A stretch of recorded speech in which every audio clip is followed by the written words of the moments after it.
Es nevaru tev nepajautāt par 6-7 gadus cilvēku prognozē Draugiem LV beigas. Tas ir viena jautājuma daļa. Kā to komentēs, kad beigsies Draugiem LV vai vispār sociālajie mediji? Un otra jautājuma daļa, kas vispār notiks pēc 2, 5, 7 gadiem tavuprāt? Kāda to prognoze ar Draugiem grupu? Draugi noteikti bija pirmās laucamā govs, kas bija pa pamatu, lai dzimtu otrais uzņēmums šajā Draugiem grupā.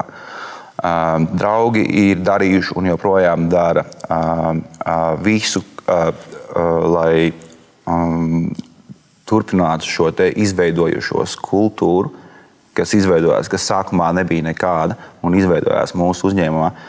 Pārējās kompānijas, pārējie uzņēmumi, kas slēdz klāt vai kas tiek veidot no jauna, ievēro šo Draugiem kultūru.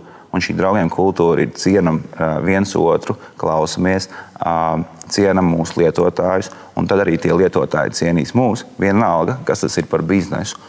Un Draugiem joprojām ir internet biznesā ir super godājamā vecumā.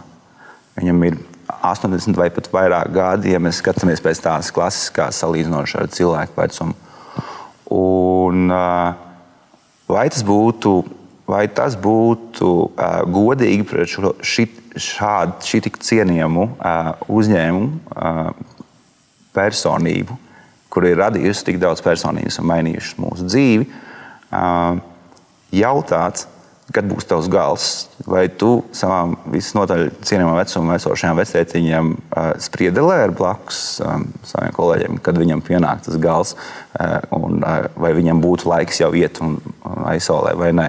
Es domāju, ka mēs turamies braši joprojām. Skaidrs, ka mēs esam sadalījuši šīs te intereses, skaidrs, ka mums ir atfiltrējusies auditorija, kas joprojām atrod Draugus par labāko platformu, kur socializēties. Un skaidrs, ka to sociālo tīklu tagad ir tik daudz, kad ir vietas visām interesēm.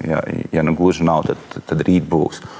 Un man jāsaka paldies komandai, ka viņi bija pamatā. Paldies Draugiem, kas radīja visu šo pārējo daļu.